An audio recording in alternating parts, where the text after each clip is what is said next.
Olá, graça e paz, muito bom dia, boa tarde ou boa noite para você que está comigo aqui no nosso canal, Semeando a Palavra com a Missionária Kézia, que sou eu. Muito bom estar com vocês mais um dia para juntos lermos a Palavra de Deus, nesse dia 16 de janeiro de 2024. E eu gostaria que você deixasse o seu like, compartilhasse esse vídeo com o máximo de pessoas possíveis e também deixasse um comentário aqui no final. Se você é novo ou nova por aqui, se inscreva no canal e ative o sino de notificações para você receber também o nosso momento de meditar e orar. Com a permissão de Deus, nós estaremos aqui todos os dias meditando e orando e também lendo a palavra de Deus.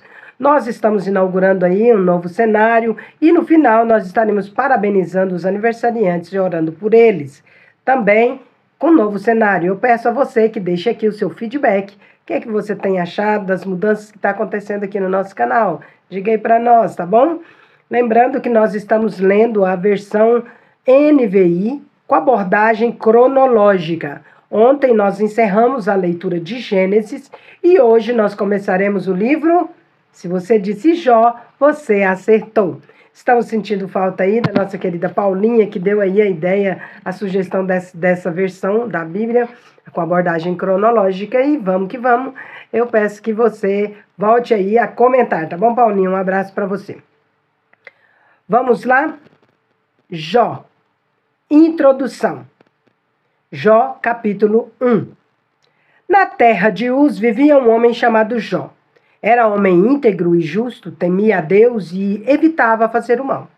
Tinha ele 7 filhos e 3 filhas e possuía 7.000 ovelhas, 3.000 camelos, 500 juntas de boi e 500 jumentos. E tinha muita gente a seu serviço. Era o homem mais rico do Oriente. Seus filhos costumavam dar banquetes em casa, um de cada vez, e convidavam suas 3 irmãs para comerem e beberem com eles. Terminado um período de banquetes, Jó mandava chamá-los e fazia com que se purificassem. De madrugada, ele oferecia um holocausto em favor de cada um deles, pois pensava, talvez os meus filhos tenham lá no íntimo pecado e amaldiçoado a Deus. Essa era a prática constante de Jó. A primeira provação de Jó. Certo dia, os anjos vieram apresentar-se ao Senhor, e Satanás também veio com eles. O Senhor disse a Satanás, de onde você veio? Satanás respondeu ao Senhor, de perambular pela terra e andar por ela. Disse então o Senhor a Satanás, reparou em meu servo Jó? Não há ninguém na terra como ele, irrepreensível, íntegro, homem que teme a Deus e evita o mal. Será que Jó não tem razões para temer a Deus? Respondeu Satanás. Acaso não puseste uma cerca em volta dele, da família dele e de tudo que ele possui? Tu mesmo tens abençoado tudo o que ele faz, de modo que os seus rebanhos estão espalhados por toda a terra. Mas estende a mão e fere tudo o que ele tem, e com certeza ele te amaldiçoará na tua face. O Senhor disse a Satanás, pois bem, tudo o que ele possui está nas suas mãos, mas apenas não toque nele. Então Satanás saiu da presença do Senhor. Certo dia, quando os filhos e as filhas de Jó estavam num banquete comendo e bebendo vinho na casa do irmão mais velho, um mensageiro veio dizer a Jó, os bois estavam arando e os jumentos estavam pastando por perto, quando os sabeus os atacaram e os levaram embora. Mataram a espada os empregados e eu fui o único que escapou para lhe contar. Enquanto ele ainda estava falando, chegou outro mensageiro e disse, fogo de Deus caiu do céu e queimou totalmente as ovelhas e os empregados. E eu fui o único que escapou para lhe contar.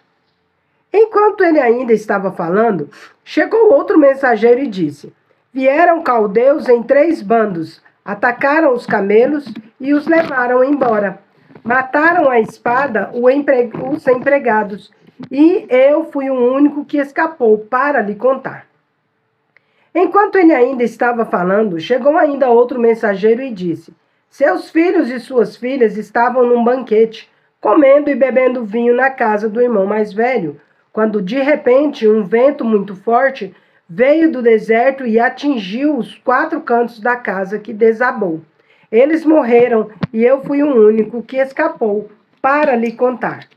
Ao ouvir isso, Jó levantou-se e rasgou o manto e rapou a cabeça. Então prostrou-se com o rosto em terra em adoração e disse: saí nu do ventre da minha mãe e nu partirei. O Senhor deu, o Senhor levou. Louvado seja o nome do Senhor.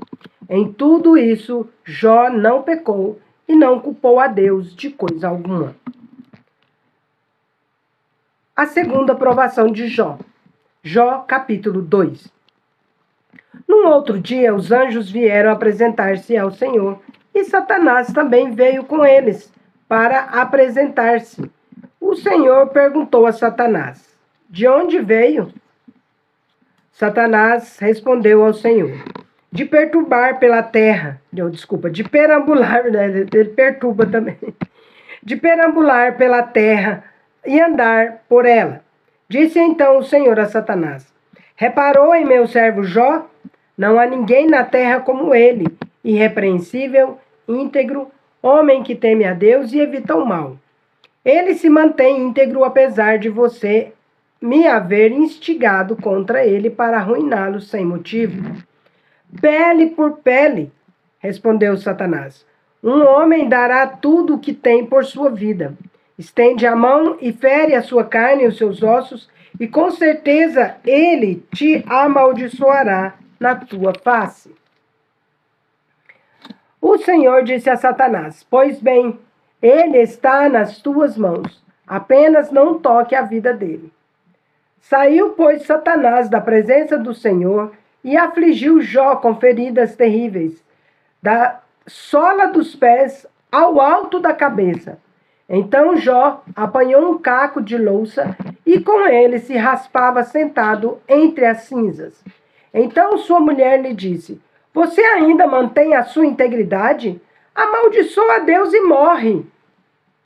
Ele respondeu: você fala como uma insensata. Aceitaremos o bem dado por Deus e não o mal?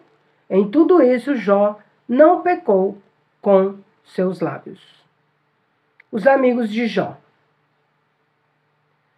Quando 3 amigos de Jó, Elifaz de Temã, Bildade de Susã e Zofar de Naamate, souberam de todos os males que haviam atingido, saíram cada um da sua região, combinaram encontrar-se para juntos irem mostrar solidariedade a Jó e consolá-lo. Quando o viram à distância, mal puderam reconhecê-lo e começaram a chorar em alta voz. Cada um deles rasgou o seu manto e colocou terra sobre a cabeça. Depois os 3 se assentaram no chão com ele durante 7 dias e 7 noites. Ninguém lhe disse uma palavra, pois viam como era grande o seu sofrimento. O discurso de Jó. Jó, capítulo 3. Depois disso, Jó abriu a boca e amaldiçoou o dia do seu nascimento, dizendo: pereça o dia do meu nascimento. Nasceu um menino. Transforme-se aquele dia em trevas, e Deus lá do alto não se importe com ele, não resplandeça a luz sobre ele. Chamem-no de volta às trevas e à mais densa escuridão. Coloque-se uma nuvem sobre ele, e o negrume aterrorize a sua luz. Apoderem-se daquela noite densas trevas. Não seja ela incluída entre os dias do ano, nem faça parte de nenhum dos meses. Seja aquela noite estéril, e nela não se ouça brados de alegria. Amaldiçoem aquele dia, os que amaldiçoam os dias, e são capazes de atiçar o Leviatã. Fiquem escuras as suas estrelas matutinas. Espere ele em vão pela luz do sol, e não veja os primeiros raios da alvorada, pois não fechou as portas do ventre materno para evitar que eu contemplasse males. Por que não morri ao nascer e não pereci quando saí do ventre? Por que houve joelhos para me receberem e seios para me amamentarem? Agora eu bem poderia estar deitado em paz e achar repouso, junto aos reis e conselheiros da terra, que construíram para si lugares que agora jazem em ruínas, com governantes que possuíam ouro, que enchiam suas casas de prata, porque não me sepultaram como criança abortada, como um bebê que nunca viu a luz do dia? Ali os ímpios já não se agitam, e ali os cansados permanecem em repouso. Os prisioneiros também desfrutam sossego. Já não ouvem mais os gritos do feitor de escravos.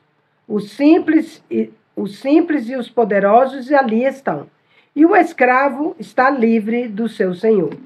Porque se dá luz aos infelizes e vida aos de alma amargurada, aos que anseiam pela morte, esta não vem, e a procuram mais do que a um tesouro oculto, aos que se enchem de alegria e exultam quando vão para a sepultura? Porque se dá vida àquele cujo caminho é oculto e a quem Deus fechou as saídas?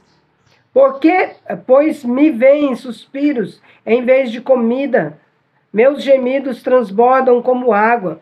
O que eu temia veio sobre mim. O que eu receava me aconteceu. Não tenho paz, nem tranquilidade, nem descanso, somente inquietação. Ele faz. Jó, capítulo 4. Então respondeu Elifaz de Temã: se alguém se aventurar a dizer-lhe uma palavra, você ficará impaciente? Mas quem pode refrear as palavras? Pense bem. Você ensinou a tantos, fortaleceu mãos fracas. Suas palavras davam firmeza aos que tropeçavam. Você fortaleceu joelhos vacilantes. Mas, agora que se vê em dificuldade, você desanima. Quando você é atingido, fica prostrado. Sua vida piedosa não lhe inspira confiança? E o seu procedimento irrepreensível não lhe dá esperança? Reflita agora. Qual foi o inocente que chegou a perecer? Onde os íntegros sofreram destruição? Pelo que tenho observado, quem cultiva o mal e semeia a maldade, isso também colherá. Pelo sopro de Deus são destruídos, pelo vento de sua ira eles perecem. Os leões podem rugir e rosnar, mas até os dentes dos leões fortes se quebram. O leão morre por falta de presa, e os filhotes da leoa se dispersam. Disseram-me uma palavra em segredo, da qual os meus ouvidos captaram um murmúrio, em meio a sonhos perturbadores da noite, em meio a sonhos perturbadores da noite, quando cai sono profundo sobre os homens, temor e tremor, e se apoderam de mim, e fizeram estremecer todos os meus ossos. Um espírito roçou o meu rosto, e pelos do meu corpo se arrepiaram. Ele parou, mas não pude identificá-lo. Um vulto se pôs diante dos meus olhos, e ouvi uma voz suave que dizia: poderá algum mortal ser mais justo que Deus? Poderá algum homem ser mais puro que o seu Criador? Se Deus não confia em seus servos, se vê erro em seus anjos e os acusa, quanto mais nos que moram em casas de barro, cujos alicerces estão no pó. São mais facilmente esmagados que uma traça. Entre o alvorecer e o crepúsculo, foi engraçado. Crepúsculo, são despedaçados, perecem para sempre, sem ao menos serem notados. Não é certo que as cordas de suas tendas são arrancadas e eles morrem sem sabedoria? Encerramos nossa leitura de hoje. Sujeitai-vos, portanto, a Deus, mas resisti ao diabo, e ele fugirá de vós. Tiago, capítulo 4, versículo 7. Esse é o versículo do mês de janeiro. Então, vamos decorá-lo rapidinho, porque breve teremos novos versículos aí, tá bom? E eu te convido para irmos juntos parabenizar os aniversariantes de hoje. Vamos lá? Olá! Viemos desejar para você um feliz aniversário! Nesse dia 16 de janeiro de 2024, nós queremos parabenizar o Gabriel Lima, lá de Poxoréu. Queremos parabenizar o José Paulo Rezende, lá de Uberlândia. Queremos também parabenizar a Jocineide Serra, lá de Boa Vista. Parabéns para vocês, que Deus abençoe ricamente a vida de vocês, que muitos anos sejam dados a vocês para viverem e que vocês possam buscar a presença do Senhor em todo o tempo. Em nome de Jesus, nós queremos parabenizá-los com muita alegria. Parabéns para vocês nessa data querida, que Jesus lhes conceda muitos anos de vida. Quero orar também por vocês. Feche seus olhos e vamos orar. Grande Deus, nosso Pai, como é bom, Senhor, podermos estar na Tua presença e nos alegrarmos, ó Deus, com o Gabriel, nos alegrarmos, ó Deus, com o José Paulo, nos alegrarmos com a Jocineide nesse dia 16, quando eles comemoram mais um ano de vida. Obrigada, Senhor, porque sabemos que é presente do Senhor a eles, Pai. Mas nós rogamos ao Senhor um presente maior. Bênçãos sem medida sobre eles nesse dia e em todos os anos que o Senhor conceder a cada um. Nossa oração e petição é que sejam muitos anos, para que nesses todos os anos que o Senhor lhes conceder, eles tenham muito amor, muita paz, muita harmonia, muita alegria, muitas felicidades, Pai querido, e que eles vivam, Pai, em dias memoráveis na presença do Senhor e ao lado dos seus entes queridos. Que nesse dia em especial, Pai, eles possam serem abraçados, serem homenageados por essa data tão especial, Pai. Que eles recebam bastante presentes também, em nome de Jesus, Pai. Querido Deus, se há aqui também alguém que nos ouve, que está aniversariando, abençoe também com a mesma sorte de bênçãos. E também, Pai querido, que as pessoas que estão nos ouvindo, estão aniversariando hoje, estão precisando de um presente diferenciado, saúde, por exemplo, estão precisando, Deus, de um trabalho, estão precisando, meu Deus, de um relacionamento mais saudável, conceda essa vitória, essa bênção a eles. Essa é a nossa oração, Pai, confiantes que a boa, agradável e perfeita vontade do Senhor é o que será feito em nome de Jesus. Amém. Amém. Deus é fiel, justo e bom. Vamos